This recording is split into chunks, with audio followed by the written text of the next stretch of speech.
It's Matt Chapman, and I'm here with Noel Lenihan in London. And Noel's a very long-time friend and is with Mind at Work. Hi, Noel. Hi, Matt. How you doing?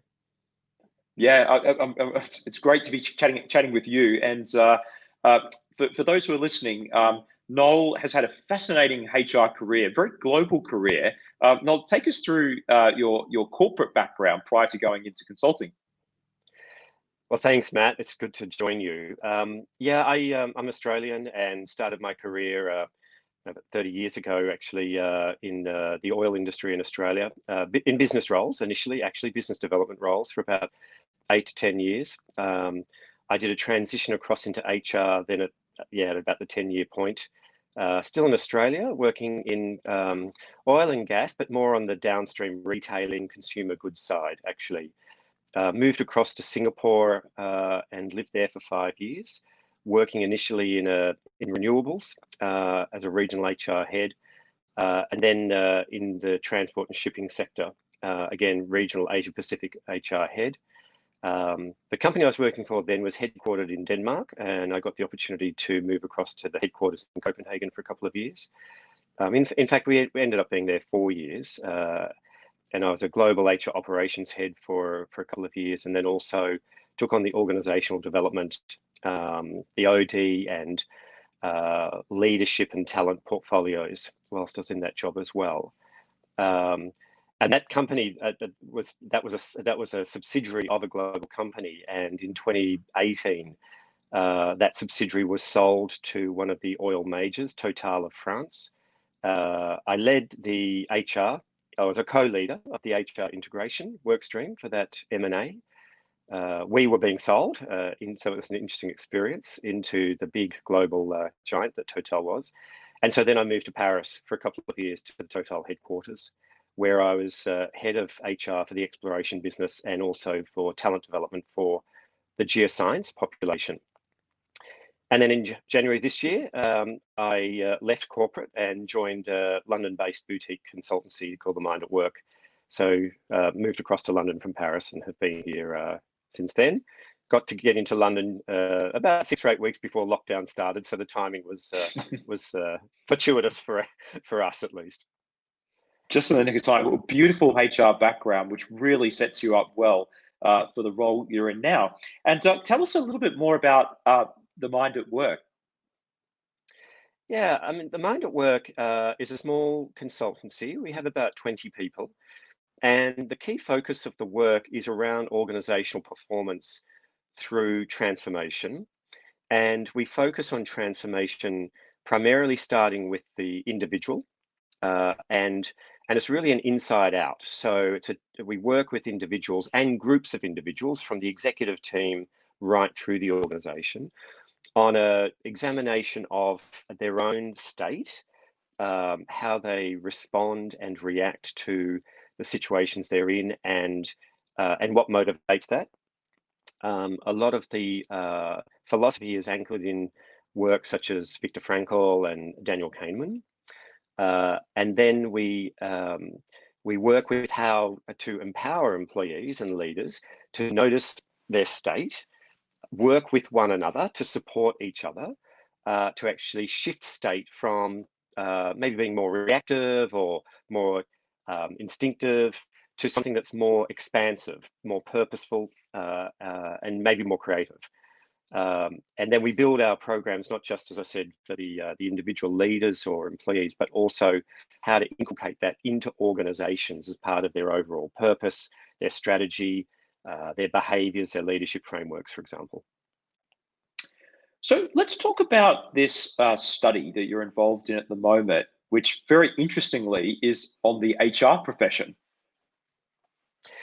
Yeah, so we thought within the Mind at Work, I think the company for some time has had a feeling that they work so closely with HR. I mean, many of the topics that they work with clients are topics that are well within the portfolio or the remit of HR, that there would be some real value to actually have some focused programs designed specifically to support HR with their own journey in whatever context they're in, through to how they add a more transformative impact for the organizations they're working with. And so at the moment, we're actually interviewing quite a few HR professionals and leaders in different industries globally to understand, really to get their firsthand experience. Of course, we've all been through this huge disruption of the pandemic crisis, but to hear firsthand what's changing for them and their functions, what are the new demands, but also what are the new invitations that are emerging for HR to really step into to help their organizations with the way they will need to transform coming out of the crisis and going forward into whatever the new reality is going to be for them. And we're finding some already very interesting themes coming through, but we'll be continuing to gather our research for another few weeks yet before we make our hypotheses. But what are some of the initial, without sort of jumping ahead, what are some of the initial findings that you're concluding? Yeah, I mean, it's been interesting because they're starting to come through quite loud and clear, actually. And I guess for anyone in HR who's listening into the podcast, it probably resonate with folks. The first one that came through was agility and innovation. Now, a lot of organizations work on this already, have this as part of their strategies to be more innovative or more agile. And what we're hearing from these interviews is that the need for these has just accelerated almost exponentially. And of course, agility, for example, is not just about moving faster. It's actually about there's a lot of layers to it. It's quite nuanced. For example, around thinking creatively, adapting to the new context, being able to read the context and read the feel and diagnose what's needed as it's changing, as the context is changing. And so I'll give a very classic and a very tangible example. One of the people we spoke with works in a global organization, and as the pandemic was certainly unfolding in the first quarter of this year, their global organization made a policy that every employee who had to work from home would be given $300 to help them set up their home office. So make it a bit more ergonomic, a new chair, lighting, whatever they need. And so in the country where this HR leader works, they're a low-cost country. And their leadership team started debating whether, well, in our country, $300 goes a lot further than it does, say, in the US or in Europe. So maybe we should come up with a new policy for our country that's a little more adapted to the local market. And so this debate went on. And what this HR leader was saying is they were able to influence the leaders to say, hang on a minute, that's old thinking. I mean, we need to be more agile. We need to be able to really focus on what's priority now. We have people that are already starting to work from home very quickly, asking lots of questions about how they're going to remain connected, how will they remain really linked into the business and the priorities and their teams, and how can they work more flexibly if they're balancing, say, kids, schooling from home. So there were bigger issue items that needed to be addressed, and yet the leaders were still talking about, sort of an old way of thinking, well, we'll adapt a policy to match our local conditions. And in the end, they were able to get that dealt with in terms of, no, we'll go with the global policy. We need to be more agile. We need to be thinking more, what's the context that is needed in our group today. Yeah, we're at a very interesting time in the profession's history. What else do you predict, and what else do you see happening for the HR profession as we move forward? Yeah, there are two topics actually. One is not to I would call it not to throw the baby out with the bathwater. We heard from another interviewee that one of the reactions in their global organization, a global brand, was to stop the annual performance review process this year because they felt there was just so much going on that needed to be dealt with. And that caused quite an uproar in their organization. And thankfully, I think from, a good quality of purpose perspective, that they were able to revisit, well, what is the purpose of performance management in the current context? And so the concepts around enabling or supporting employees and their leaders to be connected, to get feedback both ways, particularly in an environment where the extraordinary has been asked from everybody, there was no better time to actually have performance management, but to really repurpose it and refocus it.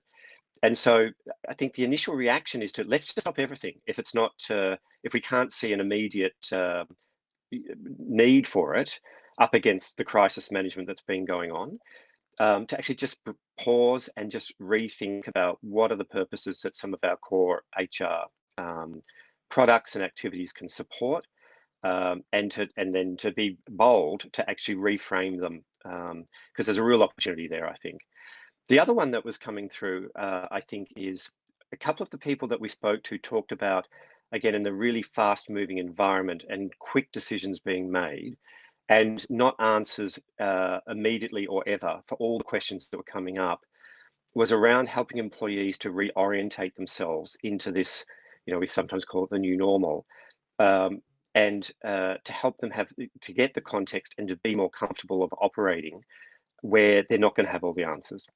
And so this, to me, at a deeper level, was a call, and this is more of an invitation, I think, for HR to be putting the conversation about purpose on the table with their leaders and also then in support of their employees.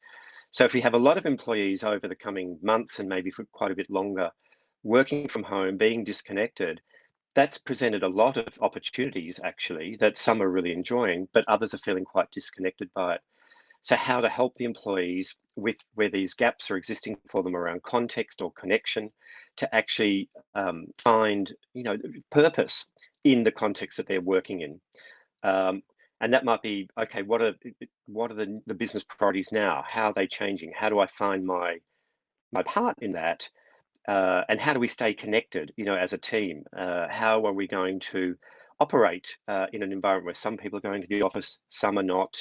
This might change. There might be local lockdowns, and what maybe would be some of the frameworks and the agreements we make with one another to be really supportive and purposeful in this time. So I think they're at that sort of more, I guess, behavioural and mindset level, but a real invitation for HR to put that on the table, I think. So when will this survey be finished, and how can people get access? So we hope to finish these interviews in another few weeks' time. We're going to write a report, and what we've just started thinking about is putting that maybe on LinkedIn, for example, and certainly the people that participate in the survey will be sending that around to them as well. Yeah, fantastic. Well, I'll put your details on the bottom of this clip. And Noel, thank you very much for your time. Really appreciate it. Thanks, Matt.